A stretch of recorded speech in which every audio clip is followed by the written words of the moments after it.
Un style bien à lui et parfaitement reconnaissable. Comme ici à Paris en 2008, Leonard Cohen portait toujours avec élégance son éternel chapeau, son costume et bien sûr sa voix.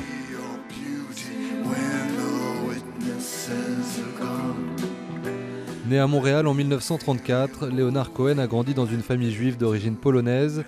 Dans les années 60, il s'installe à New York et devient l'un des plus grands auteurs-compositeurs de la musique moderne, avec des chansons comme Suzanne ou So Long Marianne.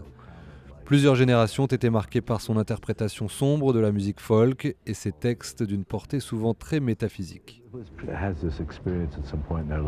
Tout le monde vit cette expérience dans sa vie, où les choses ne se passent pas comme on le voudrait.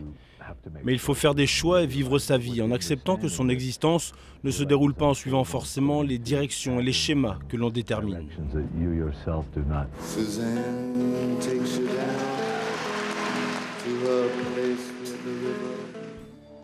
Leonard Cohen sort son premier album en 1967 et fait très vite forte impression sur ses aînés comme James Taylor ou Willie Nelson.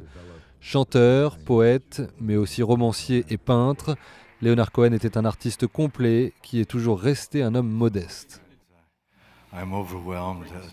Je suis vraiment bouleversé d'entendre Judy Collins ou K.D. Lang chanter mes chansons pour leur donner une vie comme je n'ai jamais pu le faire. C'est une magnifique expérience pour moi. Pour le magazine Rolling Stones, seul Bob Dylan aura été plus influent que Leonard Cohen lors de ces 5 dernières décennies. Son 14e album était sorti il y a moins de 2 mois.